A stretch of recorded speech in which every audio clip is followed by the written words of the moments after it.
Inilah surat Rasul Paulus yang pertama kepada jemaat di Korintus, pasal 15. Injil tentang Yesus Kristus. Sekarang, saudara-saudara, aku memberitahukan kepadamu Injil yang aku beritakan kepadamu, yang telah kamu terima, yang di dalamnya kamu berdiri teguh.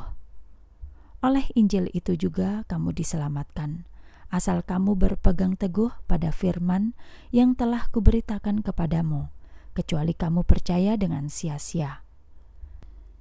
Aku sudah menyampaikan kepadamu, pertama-tama yang terpenting, yang juga aku terima bahwa Kristus mati untuk dosa-dosa kita sesuai dengan kitab suci. Ia sudah dikuburkan, ia dibangkitkan pada hari ketiga sesuai kitab suci. Dan bahwa ia telah menampakkan dirinya kepada Kefas, kemudian kepada yang ke-12 itu. Sesudah itu, ia menampakkan dirinya kepada lebih dari 500 saudara-saudara sekaligus. Sebagian besar dari mereka masih hidup sampai sekarang, tetapi beberapa sudah mati. Lalu ia menampakkan dirinya kepada Yakobus, kemudian kepada semua rasul. Terakhir, sama seperti kepada anak yang lahir sebelum waktunya, ia juga menampakkan diri kepadaku. Sebab akulah yang terkecil di antara rasul-rasulnya dan tidak layak disebut sebagai rasul, karena aku menganiaya jemaat Allah. Namun, karena anugerah Allah, aku adalah aku yang sekarang, dan anugerahnya kepadaku tidaklah sia-sia. Aku bekerja lebih giat daripada mereka semua, tetapi bukannya aku, melainkan anugerah Allah yang menyertaiku. Oleh karena itu, baik olehku ataupun mereka, demikianlah kami mengajar, dan demikianlah kamu telah percaya. Kebangkitan dari kematian. Jika Kristus diberitakan bangkit dari kematian, mengapa beberapa di antara kamu berkata bahwa tidak ada kebangkitan dari kematian?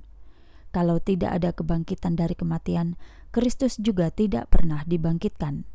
Dan jika Kristus tidak dibangkitkan, sia-sialah pemberitaan kami, dan sia-sialah juga imanmu.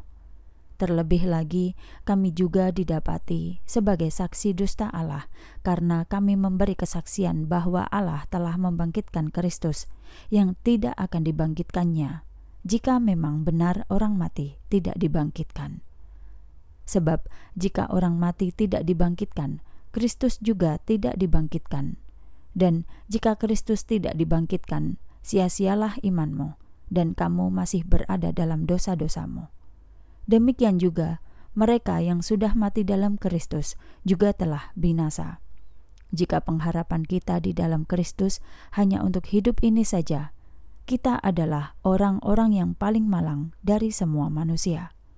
Namun sekarang Kristus telah dibangkitkan dari antara orang mati, sebagai yang buah sulung dari semua orang percaya yang telah mati.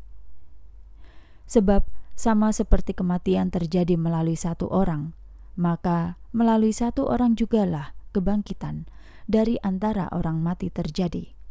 Karena dalam Adam semuanya mati, demikian juga dalam Kristus semuanya akan dihidupkan. Namun tiap-tiap orang menurut urutannya. Kristus sebagai buah sulung, setelah itu mereka yang adalah milik Kristus pada kedatangannya kembali.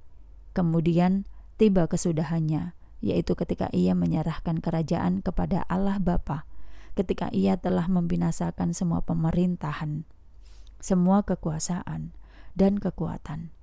Sebab ia harus memerintah sampai Allah meletakkan semua musuhnya di bawah kakinya. Musuh terakhir yang akan dibinasakan adalah kematian. Sebab Allah telah meletakkan segala sesuatu di bawah kakinya. Namun ketika dikatakan bahwa segala sesuatu telah diletakkan di bawahnya, jelaslah bahwa ini tidak termasuk Allah sendiri yang meletakkan segala sesuatu di bawah Kristus. Ketika segala sesuatu diletakkan di bawah Kristus, setelah itu anak sendiri juga akan menaklukkan diri kepada Dia, yang menaklukkan semuanya di bawah Kristus, sehingga Allah akan menjadi segala-galanya di dalam semuanya. Jika tidak demikian, apakah yang akan dilakukan oleh mereka yang dibaptis untuk orang yang mati? Jika orang mati tidak dibangkitkan sama sekali, lalu mengapa orang-orang membaptis bagi mereka? Dan mengapa kami berada dalam bahaya setiap waktu? Saudara-saudara, setiap hari aku menghadapi kematian demi kebanggaanku dalam kamu yang aku miliki dalam Yesus Kristus Tuhan kita. Secara manusia, apakah untungku bertarung dengan binatang-binatang buas di Efesus? Jika orang mati tidak dibangkitkan, marilah kita makan dan minum karena besok kita mati. Janganlah tertipu. Pergaulan yang buruk menghancurkan kebiasaan-kebiasaan yang baik. Sadarlah kembali dengan baik dan jangan berbuat dosa. Sebab beberapa orang tidak memiliki pengenalan akan Allah. Aku mengatakan ini supaya kamu malu. Kebangkitan tubuh rohani. Namun, seseorang akan bertanya, bagaimana orang mati dibangkitkan? Dengan tubuh apakah mereka akan datang lagi? Hai orang bodoh, apa yang kamu tabur tidak akan tumbuh hidup, kecuali ia mati lebih dahulu.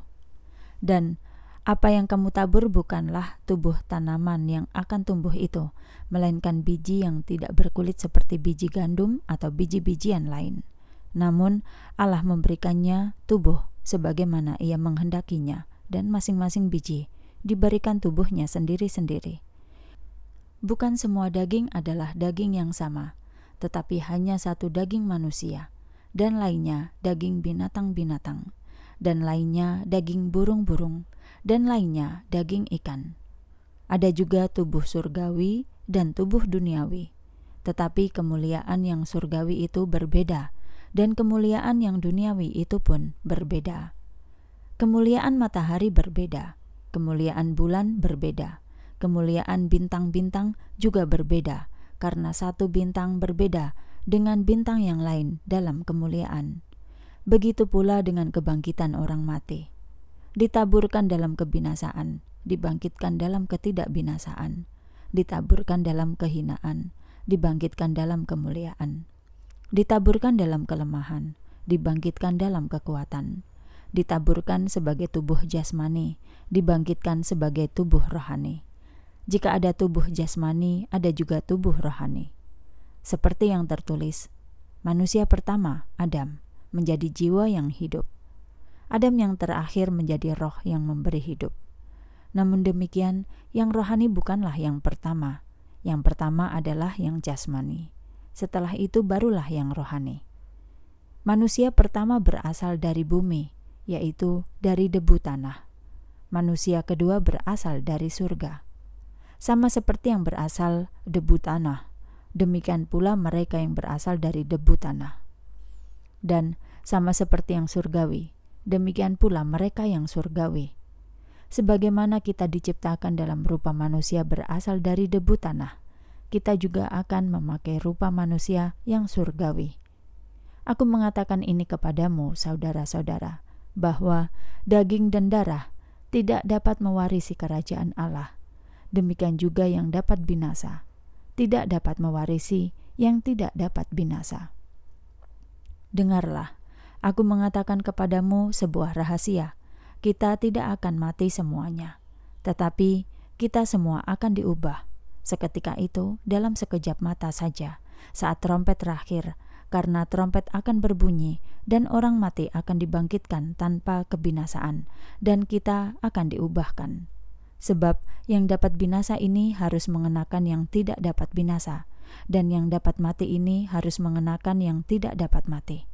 Ketika yang dapat binasa ini mengenakan yang tidak dapat binasa, dan yang dapat mati ini mengenakan yang tidak dapat mati, maka genaplah firman yang telah tertulis, kematian sudah ditelan dalam kemenangan.